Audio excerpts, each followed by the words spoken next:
Okay, third video of the night, third time I've introduced with this message. I'm very sorry about the delay of this video going out. I already recorded this. I actually streamed on Sunday or Monday night.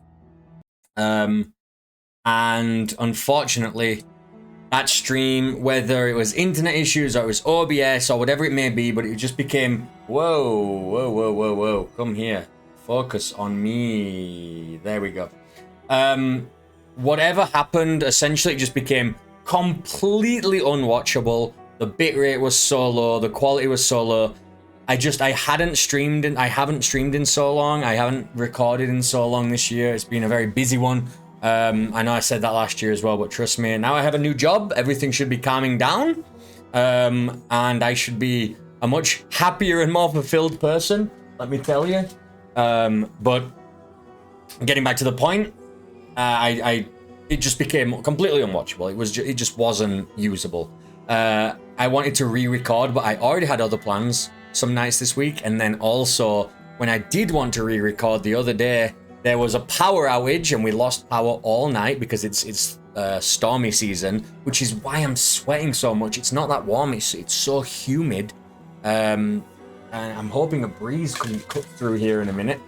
But yeah, that's essentially that's what happened. So I played through Livber, I played through 2 other games. It was like a 3.5 hour stream. I was very satisfied. Went to go upload it and, you know, take out the separate videos like I usually do. I usually upload the live stream and then I cut them into individual videos as well. In fact, actually, I usually record them all separately, and I didn't do it because it had been so long. I just had forgotten my setup routine, and I noticed that it was just complete crap. The whole video was just very deletable, let's call it that. So I have already played Livber Smoke and Mirrors. This is not my first impressions. I'm very sorry about that. To the team that reached out to us, and specifically, actually the team that reached out and asked us to do this demo, they saw me play Sacred Fire, which was a fun demo from a couple of years back, which was kind of D&D-ish, where I was like a ranger in a forest, but then I would make checks to do certain things. It was pretty neat. It had like cool 3D model graphics, and the writing was pretty good. Yeah, I actually don't know where that game went. I'm gonna have to look through it. Maybe it actually already released and I didn't ever get to play it, so I might go back and do that at some point. But that was Sacred Fire. But yeah, they saw that and they thought their game was similar enough that, or that they're fans of it. They liked what they saw of us, and so they asked us if we would play their game, Livber Smoke and Mirrors. So before we get into this game, you know what? No, let me do a run of this game. Let me go through this game. It's only 10 minutes.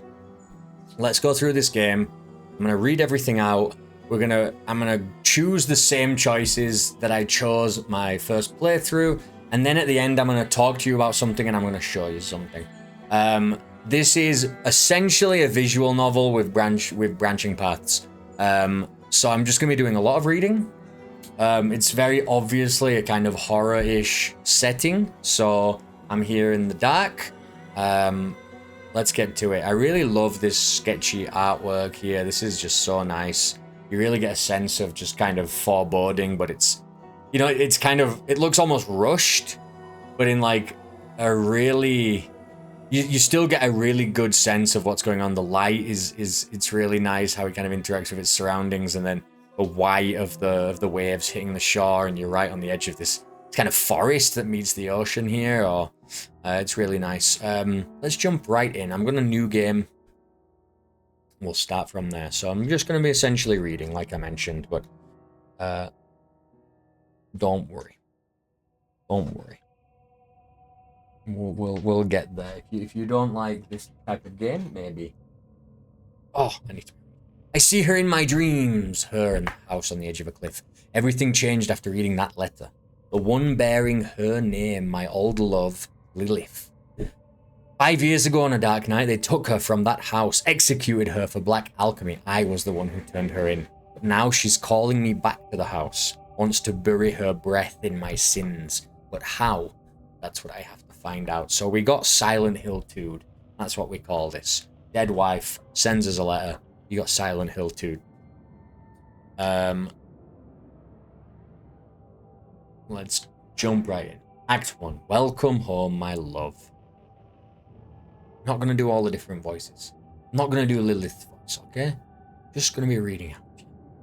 Narrator. In the east, a howling whirlwind stirs far beyond the Hook Port. A port built from the beached ships of Livber. You don't see it. You don't hear it. Yet you know the force it wields, the power that shifts all of Gaia. It is a womb where the winds are born, but you are here, eyes closed, standing silently in the twilight. 5 years later, you find yourself at this very door again, waiting, a letter in your hand. I chose to read the letter. Raindrops splatter on the paper, leaving small wet stains. You grip the letter tightly with both hands, keeping it from catching the wind. The moonlight, silver and distant, spills through the clouds and glows over the ink. A woman's handwriting, dark and deliberate. You read the lines again, and again, and again. My love, if you're reading this, it means there's still something of me left in your heart. Like I always told you, death is far too ordinary a thing to separate us. I will bear our child in our home, beneath the place we shared. You should be with me, inside me, because our creation cannot remain unfinished. Come, walk through the darkness, complete us. We were always meant to be one, and we still can be, my love.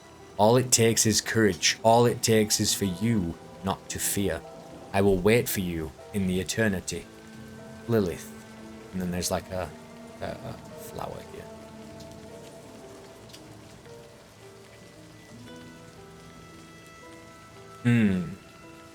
I have to put an end to this madness. Lilith is dead. But you're afraid that it's true, because she has something far more dangerous than a dead soul that called you to her door. Like what? Like memories. Like just like this moment right now, waiting in the rain, a memory that brought you here, made you wait. Why here? Why would Lilith have called me here? Where else could it be? This is where you began, the wooden house on the cliffs of Livber's shore, where you first held each other. Your first night, your first love, and your first lies, all buried here. This crooked two-story house was built from your memories. So I guess I'll never escape my memories, will I? They'll find me in the end. I can still turn back. It's not too late for anything. I guess that one. Yes, but you won't. The letter trembling in your hand is proof of that. You'll see that simple village drowned by the waters on the shores of Livber. By the coast, you'll open the door to that shack, the very one you're standing in front of right now. That's it. That's simple.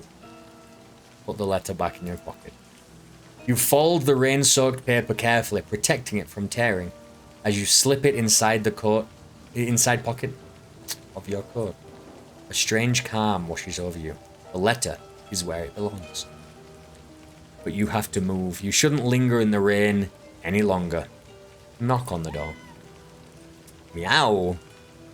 Just as you're about to touch the door, you hear Yell's voice from just beyond the threshold. The winged cat, never quite yours, yet never far from you. Its white fur shimmers as if wet, not from rain, but from light itself. With a swift leap, it spreads its wings and lands beside you. It shakes the droplets from its coat and sits back on its hind legs.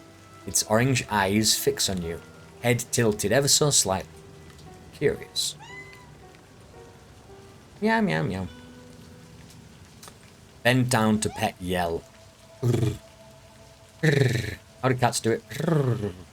By the way, it looks way brighter on my recording than it does my version of the game. Like, the version you're seeing, I'm looking over here at OBS, the version that I'm recording, like, I can see, like, all this area is, like, green. On mine, it's just so dark, it almost looks black. Like, this is so much darker on my monitor. It's kind of weird, that. I wish I could get, like, a perfect recording of what I see, but I guess it's hard to capture the settings that I have of the monitor as well. Yell brushes her head gently against your feet. Then she moves to the door, eyes fixed on it. She traces the frame with her paw slowly, deliberately. When she's done, her orange eyes turn back to you. I hope you're still here when I return, my friend. How do they do it? They just have this like weird... No, they're not pigeons. Because they don't purr. A purr is a very weird thing, right? It's like a vibration that they make almost. It's very weird. The wind stops for a heartbeat. You can hear the waves slow against the shore. Far, far in the distance, lightning flashes, bright and sudden. You don't hear it. The raindrops nearly hang in the air, suspended in time. Yell glances back at you, wings spreading wide. Then she springs into the shadows between the stones. Fate takes you in its arms. Got like a itch right here. I think I shaved my mustache is tickling my own nose. The door creaks open, but you don't even know that. You don't even know what you want to see, do you? The guilt of the past has chased you all the way here, and in the end, your sins have caught up with you. I'm ready to face my past. As you crack the door open, the air that brushes your face is old, still. The faint sweetness of burned herbs mingled with the scent of disturbed grass. It pulls you back to that festival day, the day you met Lilith. And after that, you see her, Lilith, standing in the dim light as if torn from the very heart of the house. You feel your breath catch. You freeze as a shiver crawls up your spine. It takes you a moment to realize your knees are trembling. Whether from excitement or fear, you can't tell. A whisper escapes your lips. Lilith. She doesn't see you. Her body leans slightly over the table, arms stretched, fingers delicately trying to light a candle. It is exactly as you remember. Lilith. The ghost of your past, your greatest lie and your heaviest sin. So this is just like Willow from Buffy. Once again, can't believe what I'm recording over here. This is so bright. It just doesn't suit the game at all. Mine is so much darker and like deeper colors. I much prefer what I'm seeing on my screen. I hope this doesn't kind of ruin the feeling of the game for you. But yeah, this feels too bright to me. It feels way too bright. She doesn't see you. Yes. Lilith, the ghost of your past, blah, blah, blah. Is this really Lilith? Lilith, you're really alive. Is this really Lilith? That's what I'm gonna think myself. In disbelief, you stare at the woman standing before you. She's not standing. The woman who should be dead. Her hair no longer shines with that crimson glow from the festival night. Now it's a dull auburn, hanging over her shoulders like damp threads. Her skin is pale, ghostly white, as if drained of life itself. And her eyes, when she suddenly turns her head to face you, those eyes, a single, lifeless question slips from your lips. How? You remember. A warm breeze on festival night carries the scent of the city far away. You slip away from the crowded street. The evening's crimson light wraps Lilith's hair like a crown of fire. The noise of the celebration fades behind you. In that moment, you offer her a small bouquet of white, disturbed flowers. She gazes into the deepest parts of your eyes. She smiles, tosses her hair back and asks the same question. White, disturbed flowers. How did you find them? There is nothing I can't find for you, or they overflowed from my love for you. They overflowed from my love for you. A magnificent lie. You told it so well, you even believed it yourself. My love. She looks at you. This is Lilith talking now. She looks at you as if she's about to say something, a bitter smile. Lilith. Silence fills the space between you. So you finally came. 5 years later, how could you have written this letter? With my love for you, of course, with my love. Every letter carried my blood. Don't tell me you didn't notice. You knew. I whispered all those words to you before, my love. You're wrong. You never told me any of this. This is not the time for accusations, my love. After all these years, after seeing you again, come, sit. The candlelight on the table flickers, and for a moment, you think you see a shadow of hatred pass over Lilith's face, as if there's another face beneath her skin. Yes, I'm gonna sit in the chair she points to. The wooden dining table set with 2 chairs facing each other is layered with years of dust and the remains of long forgotten meals. A single candle burns slowly between the plates, its flame trembling with every touch of wind seeping through the walls. It waits, as if longing to go out and release whatever has been trapped in the darkness. I thought this place would have fallen apart after 5 years. It wasn't exactly in good shape even back then. As long as you remember it, this place won't fall. Our memories are what hold it together. Come now, let's eat. I think you'll like the meal I prepared just for you.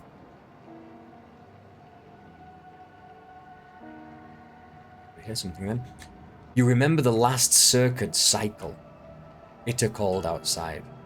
The windows fogged over, yet the room felt warm, or maybe it was just her smile. You hand her a cup of hot tea. What is this? Wait, what? So, yeah. Now, I think you like the meal prepared for you, but I hand her a cup of hot tea. This is my memory again, I guess. Yeah, I remember. I guess I must have clicked something different. I don't remember reading this one. You hand her a cup of hot tea and curl under the blanket beside her. She takes a sip and sets the cup on the side table. She pulls you close. She says the tea leaves a taste, sweet at first, then bitter.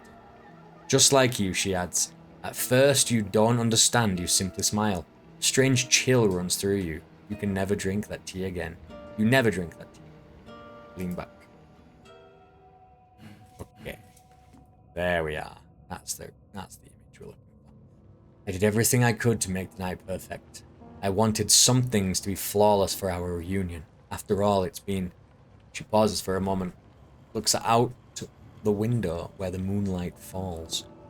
You thought I should have died, didn't you? I know you did. And I made you that offer. After I told you that we had to become one, our souls, my love. We had to bring our souls together and bind them with that alchemical ritual. You expected me to pay the price for your madness, Lily. If I said no, because you had decided to destroy me, I had to make a choice. The rusty... It's... I don't like that. It's pushing me past the text to go to the continue. It definitely shouldn't do that. That's really bad, because it's kind of hard to see where I am. The rusty fork freezes in your hand for a moment as the silence stretches. Lilith's breathing deepens. My madness. I offered you love, only love. A love so deep that even death couldn't replace it. But you were afraid. Afraid to be with me beyond eternity. You betrayed me. Do you think I wouldn't know? Did you think I wouldn't know? When I told you about the black alchemy ritual, when I spoke of binding our souls together to crown our love, you saw my blood. Heard my screams, you saw me vanish into the darkness of the water. She turns her face towards you and it darkens with hatred, with rage, and with something darker still, something even I cannot name. Her skin ripples, as if 100 tiny things move beneath it. You can't tell if it's real or just the candle's flickering light playing tricks on you. Then, just as quickly as it came, the moment passes. Lilith slowly leans back. Love has a different meaning for you. You don't know love. You want to possess me. No, you didn't even know what you wanted. That's what I'm gonna say. Ah, how small your thoughts are, my love. You called it imprisonment, the splendor I saw. You called it madness, the happiness I offered. My dearest, I know you're afraid, because my love forces you to become who you truly are. Don't worry, I am always with you. The wooden walls of the house groan under the assault of the rain, driven harder by the wind. The sea crashes against the cliffs, then pulls back into itself with a hiss of white foam. Darkness spreads ever outward beyond the horizon. For a fleeting moment, you wish you were out there, on the deck of a ship, bound for somewhere you cannot see. But it's far too late for that now. Your madness will be the end of both of us, Lilith. It already has, my love. But this isn't my madness, it's your cowardice. Go on, eat. Half meat. I cooked it just the way you like it. It wasn't easy, but it melts slowly on the tongue. When the fat coats the roof of your mouth and slips beneath your tongue, you'll taste the herbs. Gods. Half meat, Lilith? You've gone completely mad. After the festival where we first met and that first night you told me you loved me, we saw a path, remember?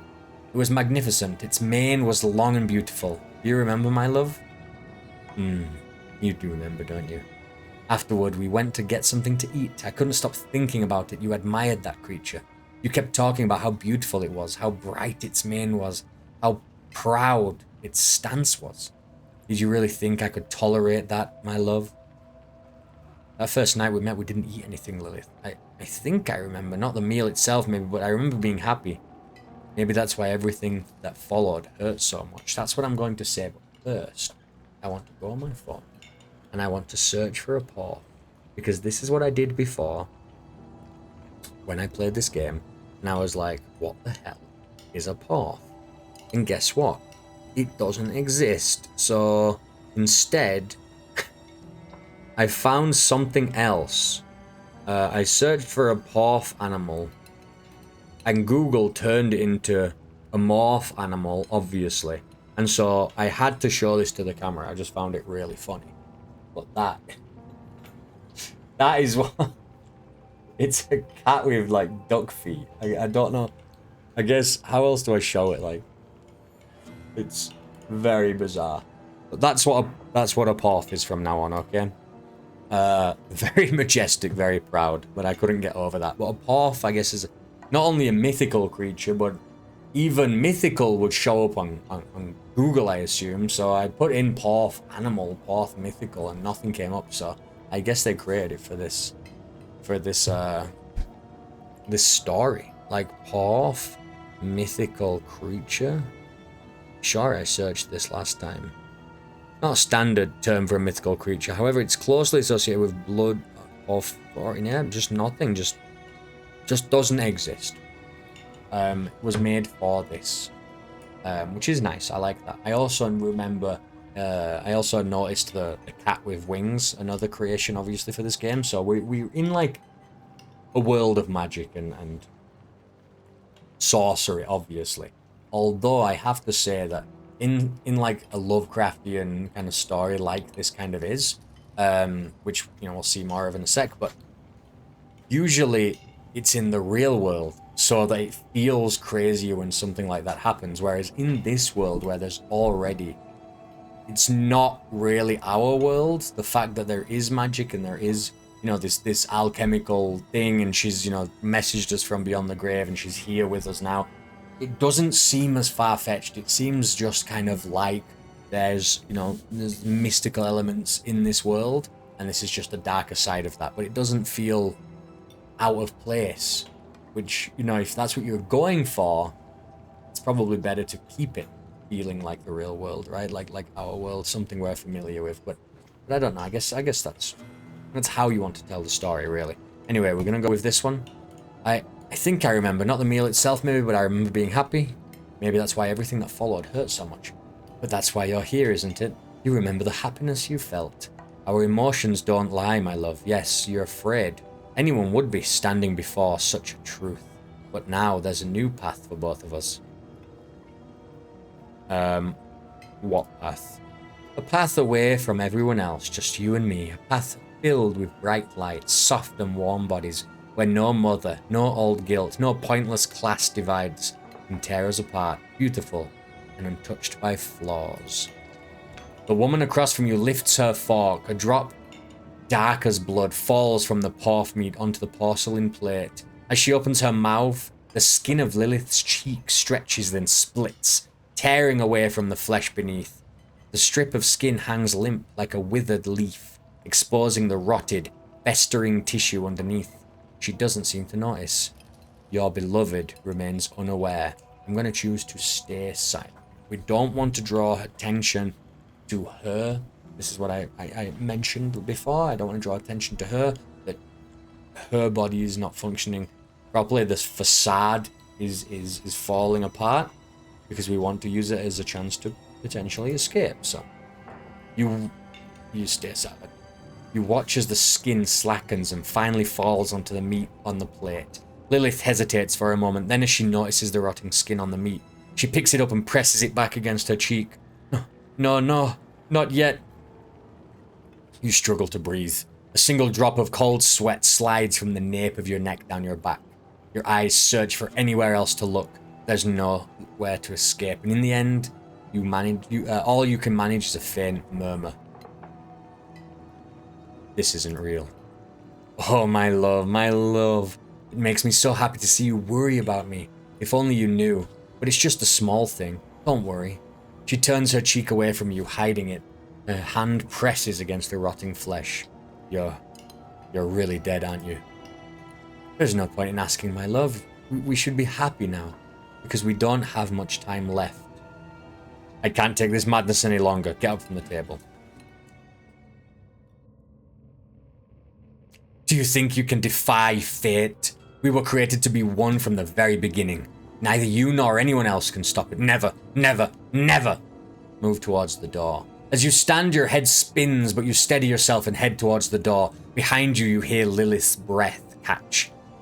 We already heard that one. Just as your trembling hands reach for the door, Lilith's body wedges itself between you and it. Her eyes, wild and mad, are wide open. Her mouth agape. In her hand, she holds the knife she used to cut the meat. You instinctively recoil. Lilith, don't be ridiculous. Get out of my way. You've lost your mind. Listen to me. You don't have to do this. So, neither of these are great. One of them, this one is kind of insulting her, though. This one is maybe cooling her off, but either way, this doesn't seem like a good situation. We're going to go with the second one. Try not to at least, call her out. You can't leave. You have to finish first. You have to tear me out of your heart. Can you do that? Or will I have to do it for you? I wish I could take this pain away from you, Lilith. You know I can't do that. Not for you, not for me. I wish I could take this pain. The rain lashes harder against the windows. A flash of lightning briefly illuminates the paintings hanging on the walls. Each one looks damp and wet, as if freshly painted. Your eyes drift to the pork meat on the table. The bloody flesh shifts ever so faintly. I can't let you leave. Not yet. Not until I finish what I have to say. Look, I only came here to understand you. Whatever it was you spoke of in the letter, I came to talk. Fine, let's talk after you put that down. I'm gonna say the first one. We talked, my love. You already understand. Everything is clear now. No more secrets, no more shadows or masks, only acceptance remains. You are mine. You belong to me. I will reach inside you and pull out the part that doesn't want to accept it. I will take the essence from your heart for you, my love, for us. A twisted grin of terror and madness stretches across her face. The veins on her forehead bulge, the corners of her wide, bloodshot eyes red and raw. Her knuckles bleach white as she clenches the knife with all her strength. She takes a step toward you. If that's what you really want. Lilith's maddened eyes seem ready to burst from her skull. Her green, tattered dress. Is that green? It's kind of greyish there. Tattered dress. Where are we? Rises and falls with each ragged breath. Then suddenly, her skin cracks like the barren lands caught in an eternal storm on the islands far to the east. Her cheeks, the edges of her lips, her hair, the last standing pieces of her sanity scream at you. It's being born. Run!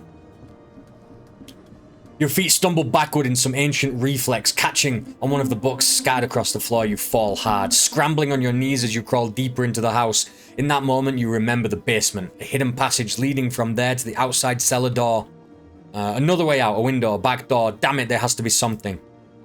You get to your feet and flee into the depths of the house. The hallways feel familiar, yet the dust swirling up with every frantic step feels new, alien. You try the doors, hurried, desperate, never taking your eyes off the corridor you just ran down. All are locked. The windows are barred with rusted, rotting iron. We can't be separated. There's nothing left. My love. There's no way out. The basement. I have to try the basement door. With sudden terror, you clutch the cold handle of the basement door.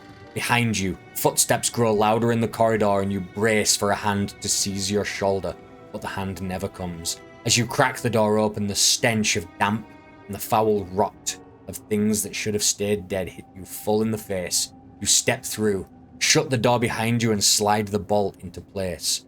thick silence and darkness swallow you whole. Close your eyes and accept Lilith. I don't know what this means because we're already through the door, so why would we have to accept her coming at us now is the kind of strange. Odi et intelligo, quare id faciam fortasse requiris, nescio, sed fiere ed beato sum. Act 2, Echoes Deep Within. Okay. So, that was the end of the game. Thank you for playing. The game was born from a 50-day challenge we set out for ourselves, a team of 5 friends and 1 cat. The demo was released on day 20 of that challenge. Full version available on Steam June 23rd, 10 days from now. Until then, we're hoping to significantly boost our wishlists. So if you liked it, go get a wishlist. Team passionate about creating narrative-driven games. If you enjoyed our story and would like to be the first to hear about it, we can sign up here. So we're going to go to the main menu. So a couple of things. One of the things I mentioned the first time I played this, there are a couple of things. Is one, it didn't feel like I had much choice.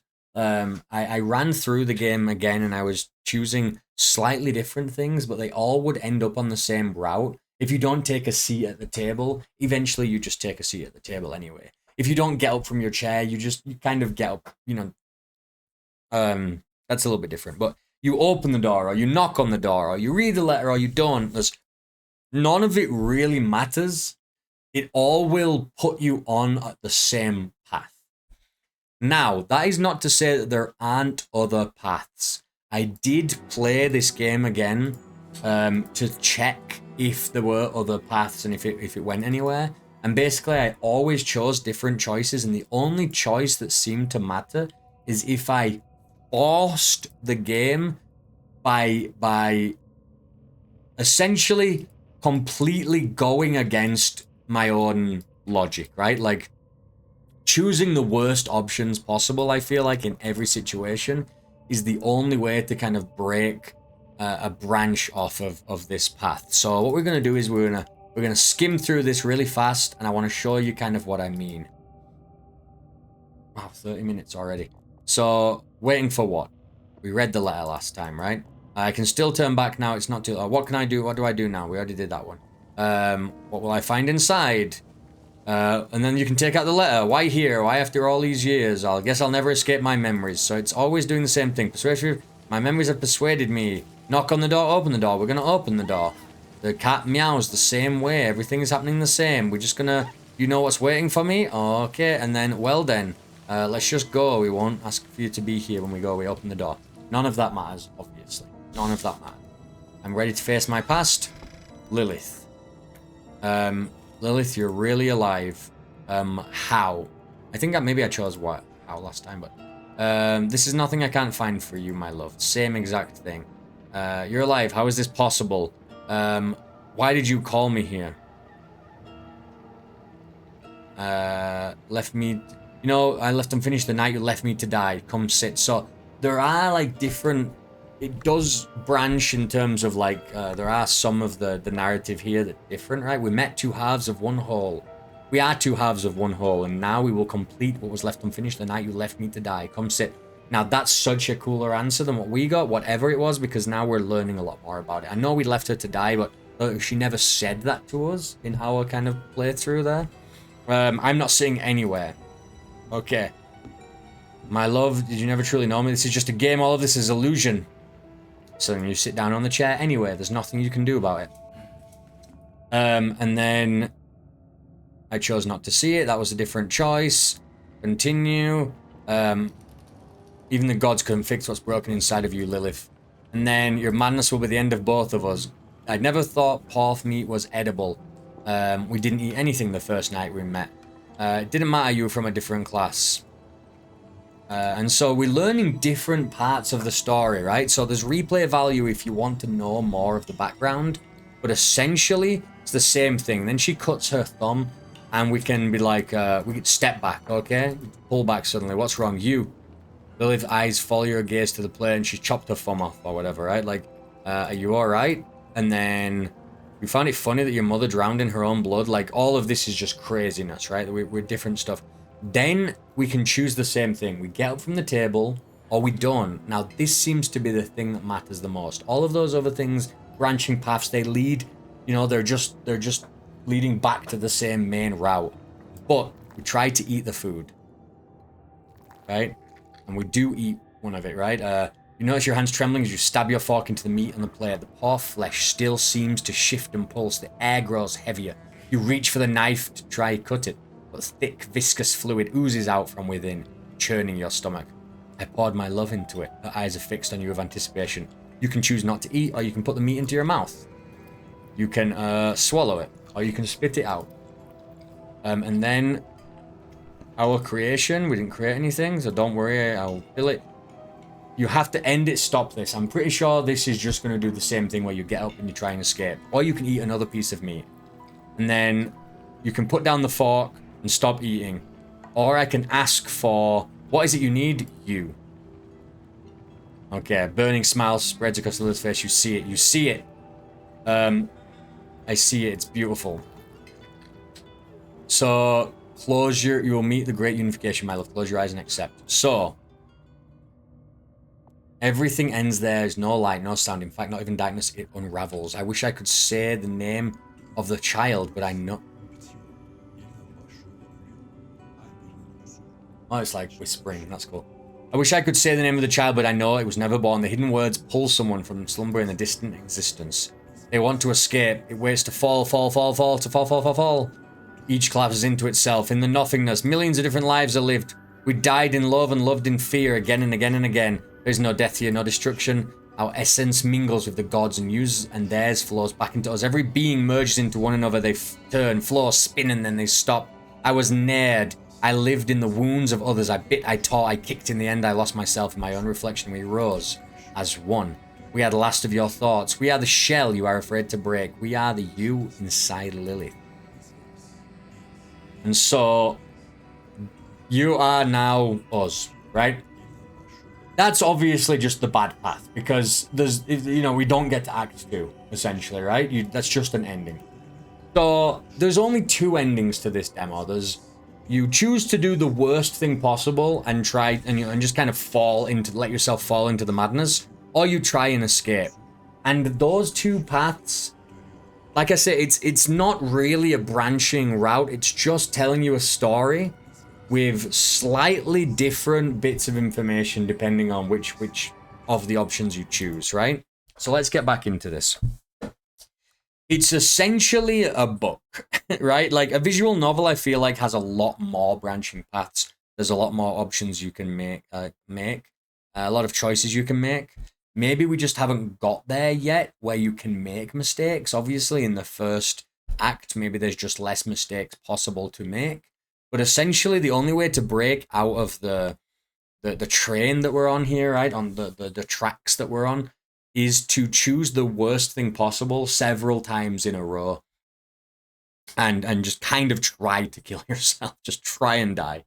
And so that's a little bit weird, right? Because essentially at that point, you're just reading. So if I want to say is it's nice. The artwork is really cool. The writing is great. You know, the sounds, right? The audio, the whispering, the thunder, you know, just the plate, the cutlery, you know, banging, like tinging against the plate and the meat and just things like that. Just they're really nice. It's got a great atmosphere. But if you want it to be more interactive, for me, it's either you need to have more branching paths or you need to have a little bit of gameplay.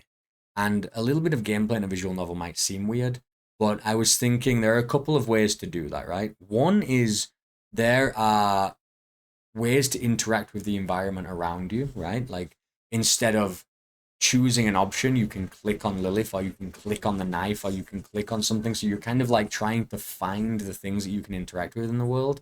At least there's something there, and that is a little bit of gameplay. Just kind of, it just pulls in that kind of visual element a little bit more. Or what I like more is that you're almost quizzed on the information that you're asked, right? Like later in talking to Lilith, she asks you the kind of of flower that you got her, right? Like you got her the white, was it he kept saying the same word, and he said it for grass and he said it for the flower, but it was kind of like a made up type of flower or grass. I can't remember what it was called.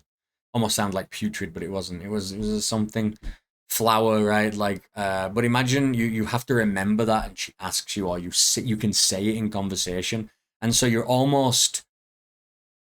rewarded for paying attention and knowing what she wants, right? Knowing how to answer certain things in certain ways. That's kind of an interaction. Is almost like you're feels a little bit more human, right? Like a little bit more involved in the story. You're more involved in the story. Um, but there's a couple of ways to do this. There's also the potential way of like not just clicking on Lilith to continue talking to her or clicking the knife, but maybe there are items that you can find and then you can use them. In the letter in the beginning, you don't have to open the letter, but if you do, there's a little flower there. What if you click that flower? It adds it to your inventory, right? What if when you go into the house and you see her, you can see around in the background and you can click on something and it picks something up. And then you can use that in conversation later as as another option, right? So you can give her the flower, you can do something else because you picked it up, and that allows you to change the narrative. That's very gamified as well, right? And so there's just a bunch of different ways to make it more interactive. This game went down the route of being very uninteractive. It's essentially just you're just clicking next, next, next, and reading through it.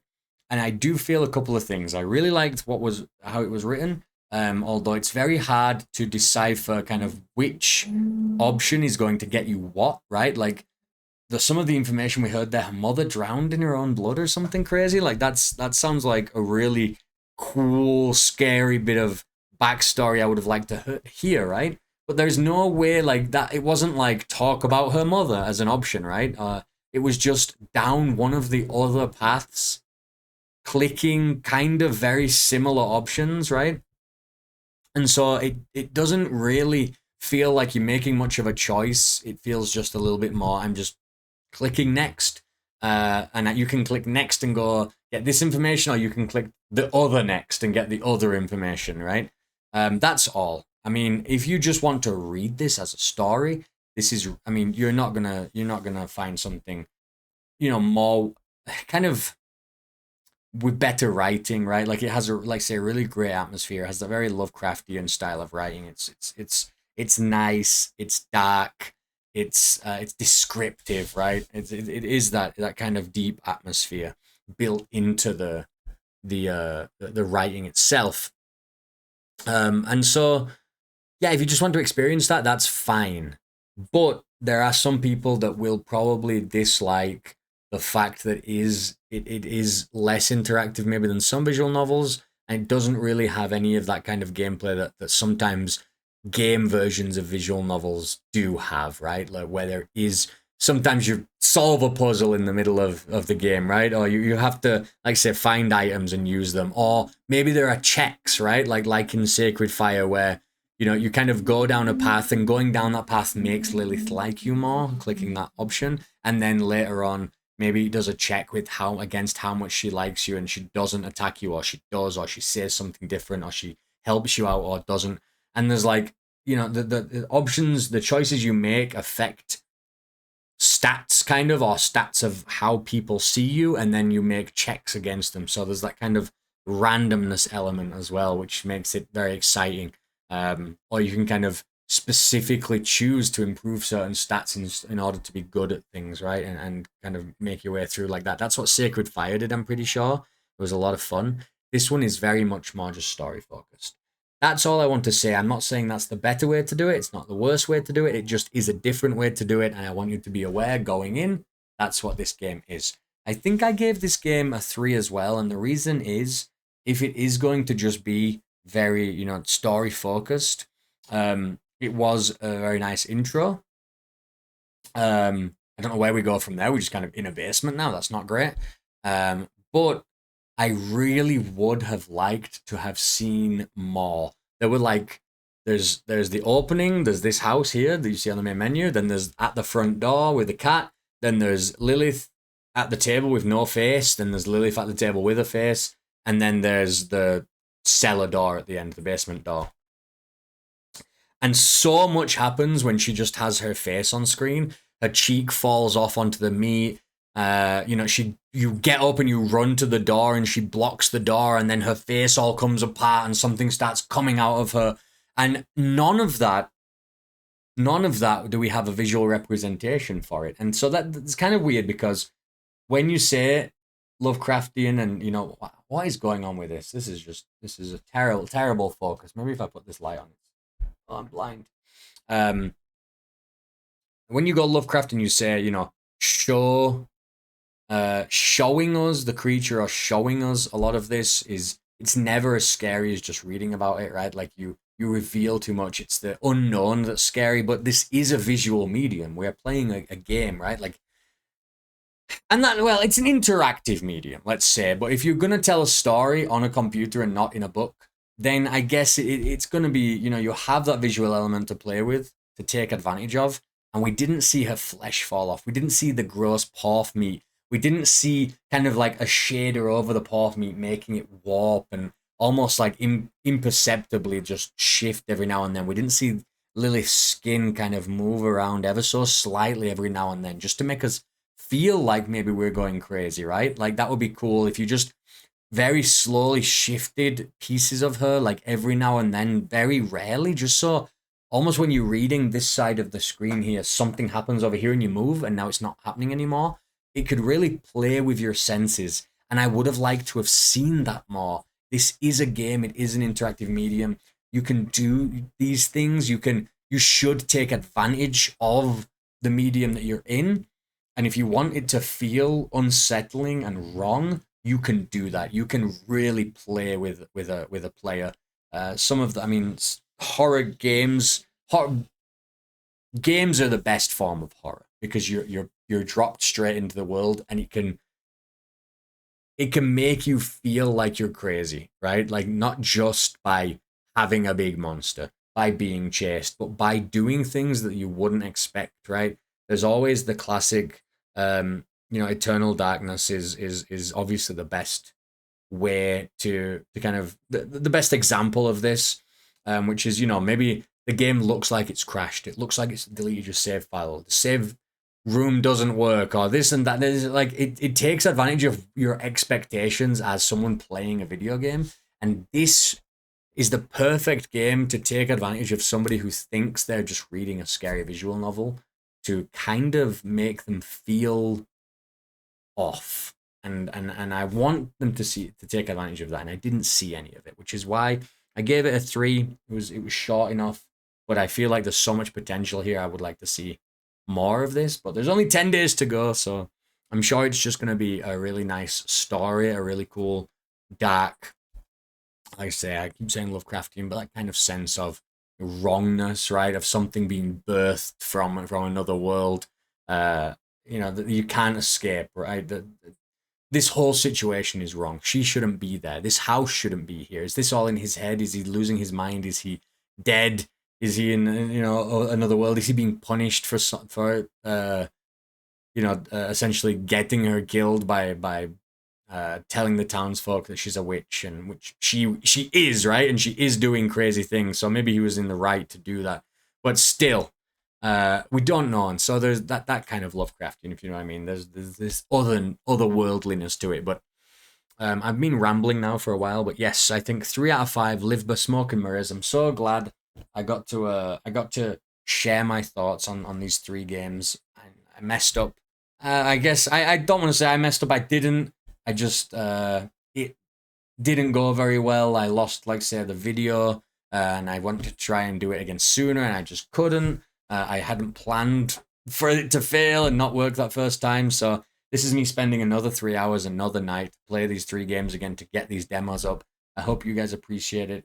I hope you guys, if you like the look of these games, follow them, wishlist them, buy them when they come out, right? Like, really, the state of games is very strange to me. I barely have watched E3 this year. I still call it E3, so I've barely watched it this year. I'm like halfway through the Future Game. Is it Future Game Show? I don't know. The one with Jeff Keighley. Whatever. Summer Games Fest, I guess. I haven't seen the PC gaming. I haven't seen Xbox. I just don't care any like games. The games that you see at them shows are just so they're sequels or they're just the same old thing or these AAA things.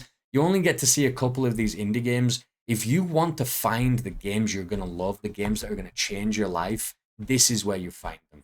This is where on the little demos during the next fest, right? Games that have 100 wish lists. Those are the games that change your life. I'm telling you, like, yes, Celeste is an amazing game, right? Like Lisa, you're gonna play Lisa, and now these games are bigger and more popular, of course, over time, right? Undertale is huge, but it wasn't, and then it became huge because of how it made players feel and what it did to them, right?